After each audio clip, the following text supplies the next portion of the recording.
anything really, I'm not as concerned about the heart of the order.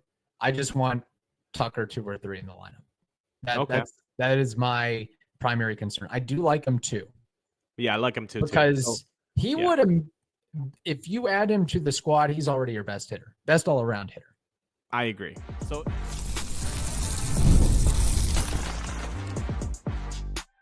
you are Locked On Rays, your daily Tampa Bay Rays podcast, part of the Locked On Podcast Network, your team every day. Welcome to Locked On Rays, your daily podcast covering everything Tampa Bay Rays, from game analysis to player interviews. We've got you covered with all the latest news and insights. My name is Kevin Weiss.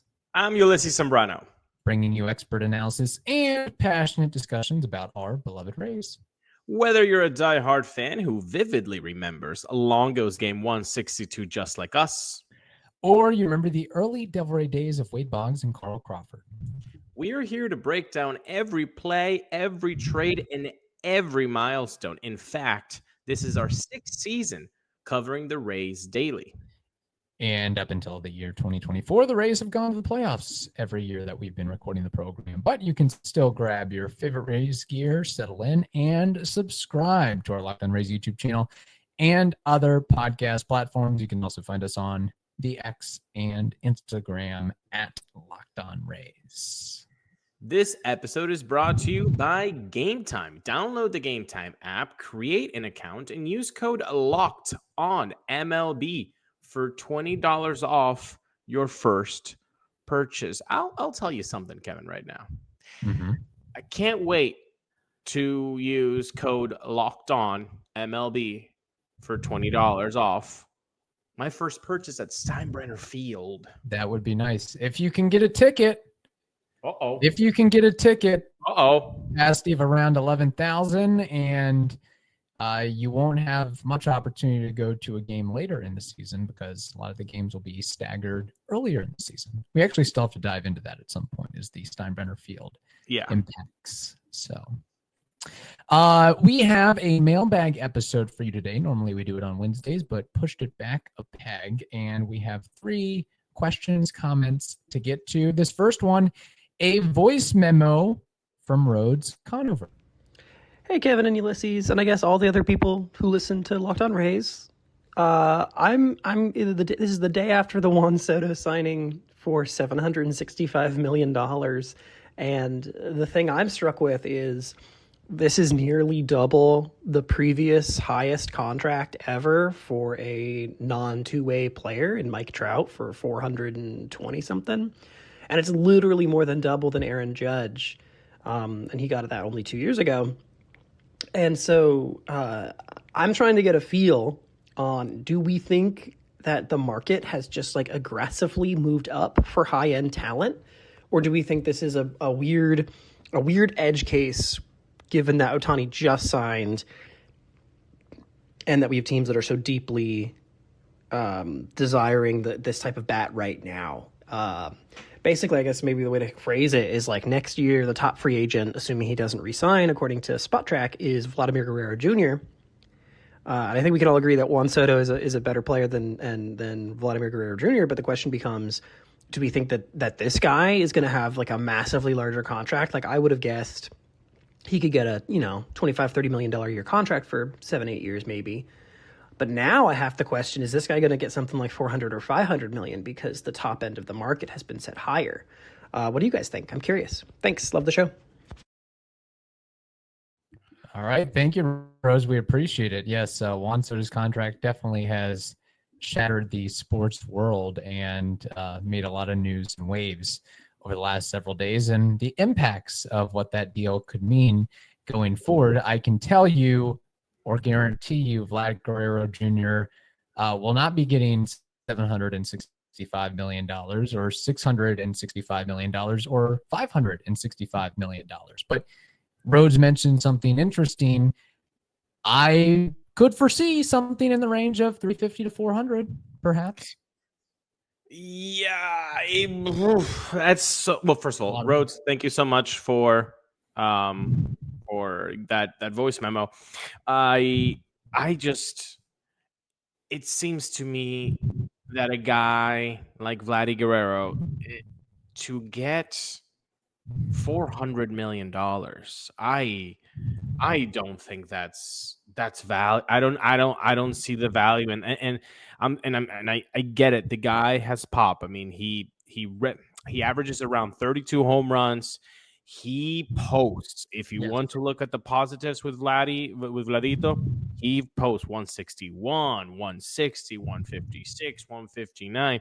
He is no Brendan Lau. He is going to be there taking his at bats year in, year out. The OPS, besides that massive year in 2021, which was one dot, 772, 791, 818, 788. And then last year he came back with a vengeance at 940.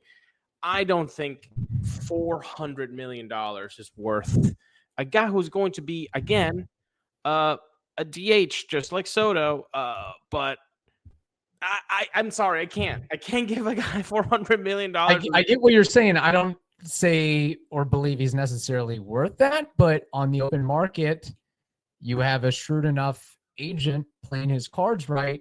Maybe you can command something like that. What Vlad Jr. has in common with Juan Soto is the age. Yeah, he is definitely not the same player offensively as Juan Soto. I mean, look at the WAR comparisons. Soto's damn near at 40 and Vladito is at 21, 22.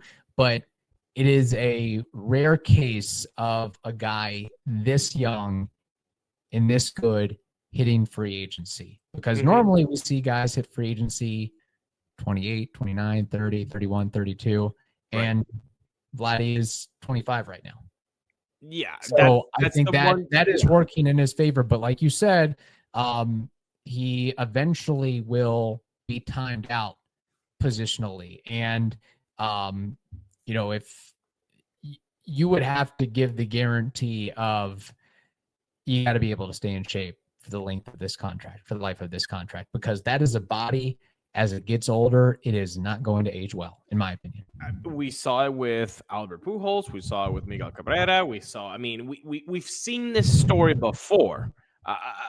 Again, look, if somebody wants to chuck 400 million to Vladito, fine. I don't think he's worth 400 mil. Well, now, I don't think Willie Adames is worth $182 million over 7 years, but he got it. Well, there you go. And so then we're back to square one. It doesn't matter if they're worth it. Are they going to get it? Gosh, I still don't think he's going to get 400 million plus, but maybe maybe this is the way the market is. When you talk about Soto and the age, that's right. They are basically equivalent in that. However, what is the one tagline that is said about Soto every bleeping time? Generational. And then when they say a comp, they go Ted Williams. And we get it. Yes. No comps are being given to Vladito, to Ted Williams, or anybody like that. And not even to his father, who is a Hall of Famer. Right. So it's not an insult, but like he's not being compared to the greatest, hitters like that. And I don't think anybody has ever said, "Oh, Vladito, generational talent." He's a good player. He's a solid player, very good player, all-star caliber player, but generational, I think that's a little bit of a stretch. It's three. He's a 3-WAR guy, 3.5 maybe. That's awesome. That's a starter. That's an all-star level type player. Yeah, I don't think that should give you 400 mil.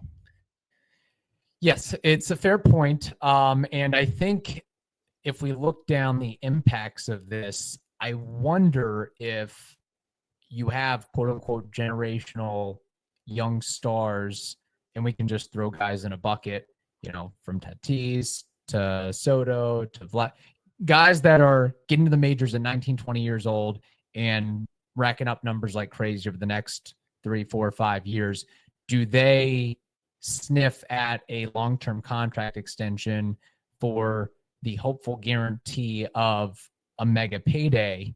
Because the Rays, look, we can talk about how the Wander situation blew up on them, but I think they had a lot of foresight in seeing that it could be going this direction with all the talk about young superstars and what they could eventually be getting on the open market. Because I wouldn't even, assuming that Wander stayed healthy and stayed out of trouble and put up numbers, if he was destined for free agency, like these couple guys, we'd be talking about, $3, $4, $500 million, something like that. So just want to throw that out there.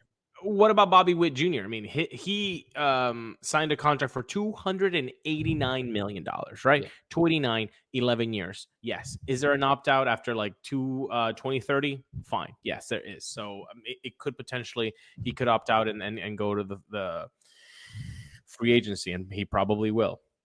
However, if you just take those numbers, I mean, if you're starting a team, are you starting with Bobby Witt Jr. or are you starting it with Vladito? I mean, no question. It's Bobby Witt Jr. for myriad reasons. It's Bobby Witt. So again, I'm going to hunker down on both. Number one, I don't think he's worth $400 million, and number two, I don't think he's going to get $400 million. I don't know if you feel okay. So he hits free agency, you throw out a number. What are you saying? 250, 280, less than that, under 200? I would say in an inflated economy, probably 260 to 320. Okay. Which it's crazy that he could be getting similar amounts of money as Bryce Harper. Exactly. Or Aaron Judge. Or go on down the list of names. If only there. Yeah. No. That's what we're dealing with right now. Yeah. Well, I guess the good news is I don't know how the Blue Jays will keep him, so maybe that gets another star out of the division as well in the future. So, fun question there from Rhodes. We appreciate it. We have more to get to, but first we have to tell the audience something important, including FanDuel. Get ready to tackle the NFL action with FanDuel, America's #1 sportsbook. Right now, new customers can bet $5 and get $150 in bonus bets if you win. The FanDuel Sportsbook app gives you everything you need to place live bets on the NFL all in one place. So when you get a hunch in the middle of the game, you can check out the latest stats, view live play-by-play, and so much more on the same page where you place your bets. Just visit FanDuel.com to join today, and you will get started with $150 in bonus bets if you win your first $5 bet. Where that is at is FanDuel.com. Never waste a hunch and make every moment more with FanDuel. They are an official sportsbook partner of the NFL. All right, next question comes to us from longtime dedicated listener, Michael Begg. Michael says, with the Astros apparently listening to offers for Kyle Tucker, should the Rays bring the Tampa native home for a year? He's projected to earn, I think, $17 million this next season in arbitration. He's a free agent in 2026, so he's incentivized to have a great season, and he'd be playing in Tampa in 2025. He went to Plant High School. What kind of trade package from the Rays do you think it would take to get Kyle Tucker, respect Walker Janek? There are some needs the Astros have that the Rays can help out with. Probably not an option, but it's fun to dream. Thanks. Michael, thank you as always for your mailbag question. Looking forward to seeing you at a team store next season. Last time I run into him while buying a hat. So there you go, Michael. Is it at the Tropicana Field team store? Yes, ground floor, baby. Okay, so it's going to have to be a different team store in 2020. Exactly. An ex-Yankee team store. We'll see Michael there. Also, he has got to tell me if my Johnny Bravo look is happening. Because he's a conditional strengthening coach. So I need Michael's biceps and the triceps. The chest, I need the back, the traps. I need Michael's comments on that. Yeah, the grandeur muscles. Yeah, exactly. Trying to get my Logan Driscoll on. Okay. There you go, yeah. It is fun, so we're going to do this, but Michael, like you said, is not happening. But it's fun, so let's do this. Michael, I'll ask you a question, and I'll ask everybody here that's watching this and hitting that like button. It doesn't hurt you. It helps us, and you're watching this, so you want to help us, right? Hit that like button. Let's get the algorithm going. Pepio, Taj, or Shane Boz. Pick one because one of them is leaving at least. Yeah. At least. Plus more. That's not it. That's not it. You pick one of those three, they're gone, and then you still start to hurt. Because I understand it's only 1 year, Right. but you're talking catching prospect, you're talking Kyle Tucker, you're also talking. You don't think the Yankees want Kyle Tucker with that short right porch? Yeah, you're talking bidding war between the Yankees, the Phillies. I mean, pick a team. The Cubs are heavily interested in him, and the Rays normally don't, go out of their skis to fight for a player, especially a 1-year rental, because Kyle Tucker's not signing a long-term contract extension with the Rays. And I hate to say this, but even if you add Kyle Tucker, is that enough to make the playoffs in 2025? Maybe it is, but I don't know if the Rays are quite positioned to do that. I think it would work out better if they play the young kids, see what they can do in 2025, see where they're at, and then you go out and get a Kyle Tucker type in 2026 via trade. I mean, I agree with that, but then let's do devil's advocate. Do we not think that the bullpen and the rotation is pretty damn good? It is. I would concur. So let's just play a game here, okay? All right. Let's do a lineup game, okay? So we have Yandy first, Brandon Lau second, Caminero third, fourth Josh Lowe, and then maybe Tucker hitting fifth. Maybe I would probably Jr. put him higher up in the order. I'd be more inclined to put Tucker 2 or 3. I want to get him as many at-bats as possible. Agreed. Okay, let's do this. Let's do this. Let's do Yandy first bat, Tucker second, Junior third, Josh fourth, B-Lau fifth. But then you have 2 lefties there back to back. Anything really, I'm not as concerned about the heart of the order. I just want Tucker 2 or 3 in the lineup. That is my primary concern. I do like him too. Yeah, I like him too. Because he would have, if you add him to the squad, he's already your best hitter, best all-around hitter. I agre. So then Yandy, Tucker, Junior, Josh, B-Lau. I mean, that's or maybe B-Lau fourth, and then, I guess the idea could be, Junior clears the bases, Josh Lowe gets on, and then B-Lau can clear the bases again. Something that. Right. And then you got Jansen after that, and then Morel, Jansen. Yeah, there's a lot to go beyond that.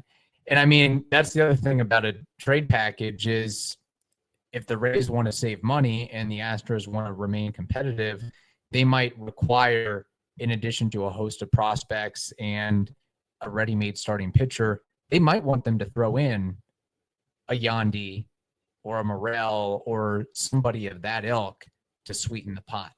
Because I think the Astros are licking their chops on Isaac Paredes per the rumor. So it sounds like, they want to at least get some of that immediate offense back for their 2025 club. Well, if they want offense, if anybody wants offense, do not look. Yeah, do not call the Rays. Here. That is one of the last places you want to call if that's what you're seeking out. But unless you want Yandy or Brandon Lau, then maybe. Yeah.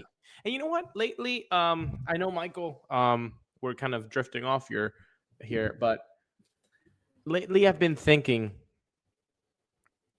maybe they don't listen to keeping Yandy and B-Lau, and they're saying we don't care if the rotation is really good. Let's save some money while we can. Get Yandy off the roster. Get B-Lau off the roster. Let's get some young, interesting prospects that we can have hit the ground running maybe with the new stadium.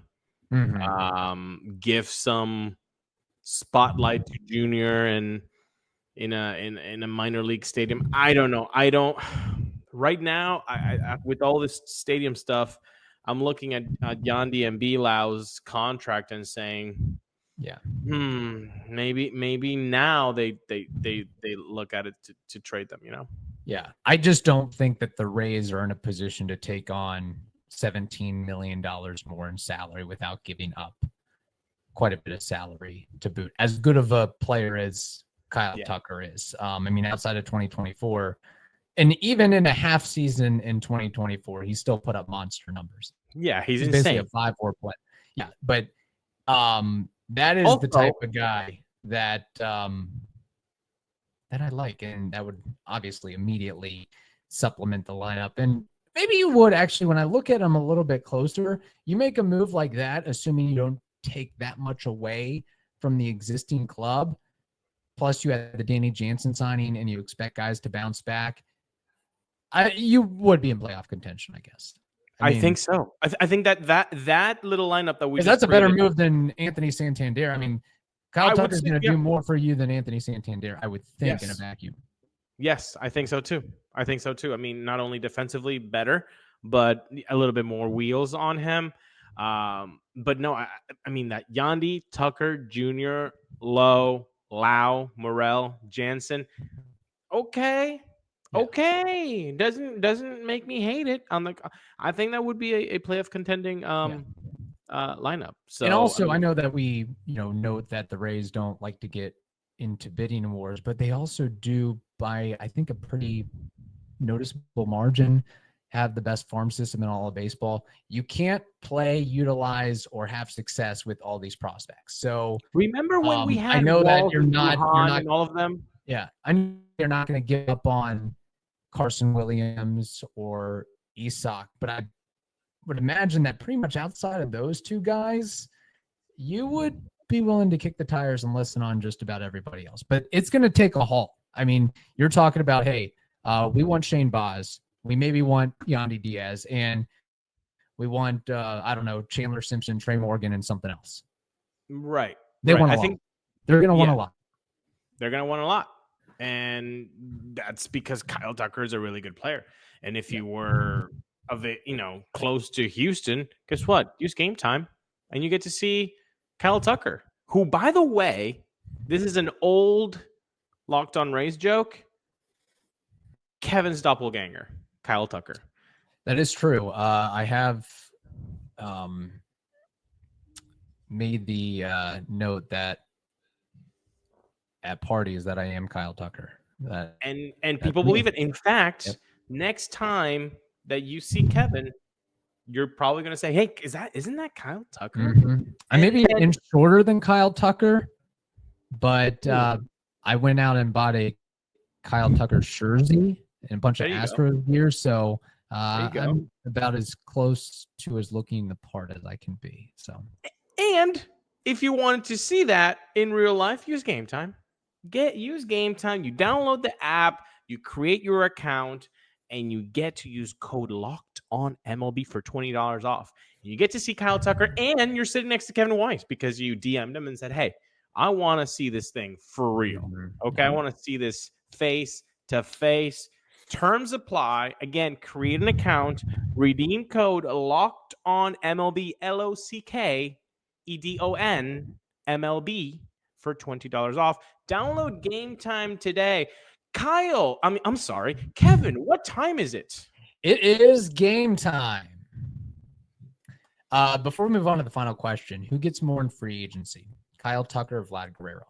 Tucker. Really? Okay. Even though Tucker is, well, actually, he's still pretty young, 27 years old. He's about to turn 28, though.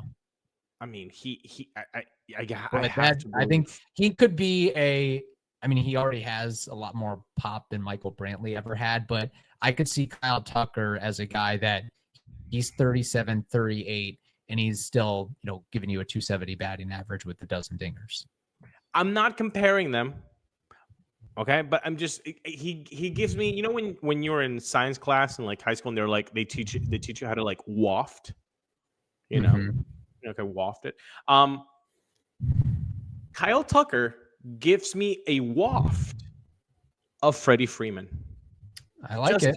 A professional at bat. Yeah, he's not going to wow you, but he is going to have amazing moments, and he's going to be constant, and he's going to be a stable force, and he's going to provide you a lot of production, and it might not be flashy, but it's always bleeping there.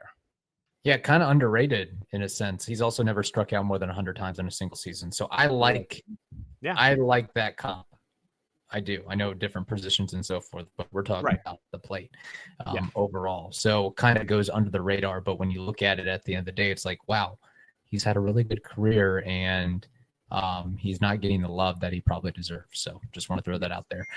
Plus the Tampa bump. All right, final mailbag question. This comes from our buddy Argenis. He says the latest handful of news haven't been nice to Rays fans. The hurricane that caused damage to the city and the ballpark, the recent talks about the new stadium deal that could fall off the table and make the Rays leave Tampa Bay, and then Tricia Whitaker's departure. As Rays fans, what to think of or what to tell ourselves to feel encouraged during these difficult times? On the other hand, great job, guys, on the coverage that you've given to all the topics that I mentioned before in previous episodes. Today and every other day, Raise up. Well, Argenis, thank you so much for writing to us. Hasn't been easy. As Rays fans know, it's been tough, but little by little. So we had, right before the hurricane, we were all feeling real good about it. Stadium was coming.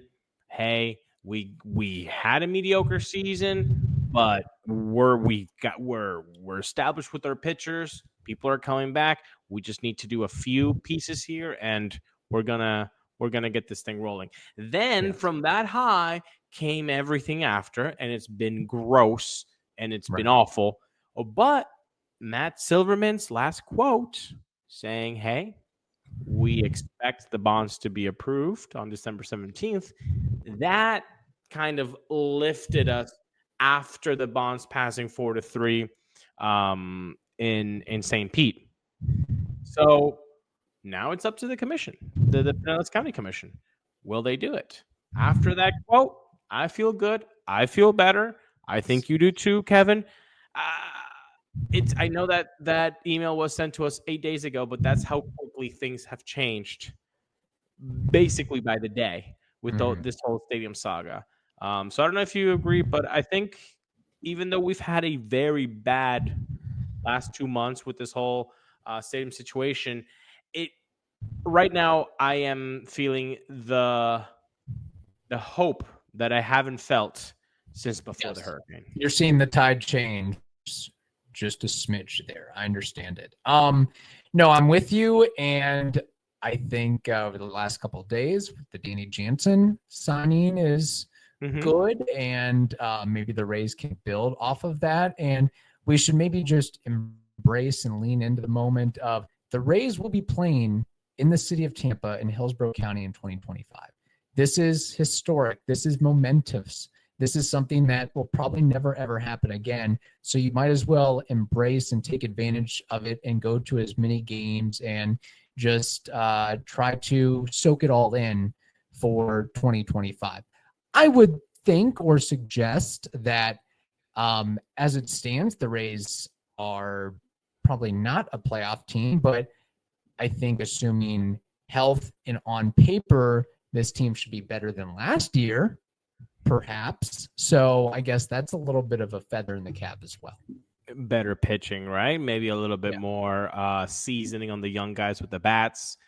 We're obviously going to have Kyle Tucker right there batting second, so that's nice. Yes.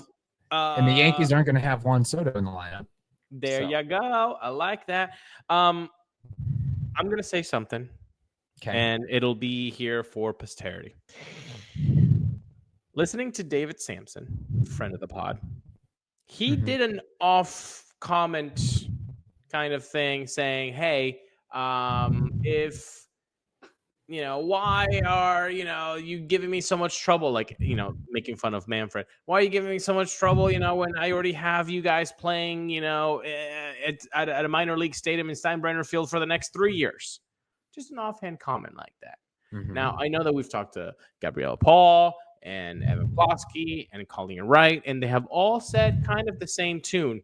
2025, okay, Steinbrenner, but after that, probably not, right? Correct. This is my statement, my hot take. They're playing in Steinbrenner Field if this gets passed. You're not moving this team away for 2-3 years out of state Yeah. For if they're already going to be building a stadium, you're going to figure it out with the tax money, whatever it is, between Hillsborough and Pinellas. Manfred's going to come down, whatever. They're not moving out of Steinbrenner Field if this gets passed. So we could potentially have just like 3 seasons or so with the Rays in Tampa, and I think that's huge. So this is what I'm aiming for. I'm aiming for, okay, so we get the bad taste out of our mouths with the stadium situation, but at least if it gets passed, if it gets resolved, we get 3 to 4 seasons in Tampa and enjoy the hell out of them. So you don't think that Trop is getting repaired, for that No. Pinellas County is really making a push? Hey, we just approved the bonds, find a way to get back and play some games in Clearwater, Dunedin. That they'll okay. All right, let's mark the tape. I'm fine with that. Let's mark the tape. That's a good way to end. I appreciate that. I like that. Boom. Put it in the comments what you think about that statement, and we'll have to do some recall in the future. On that note, thank you all for making us your first listen every day. For your second listen, check out Solely with Locked On MLB. Always has entertaining stuff to boot. In the meantime, hope you all have a wonderful day. Stay safe, and we will talk to you on Friday.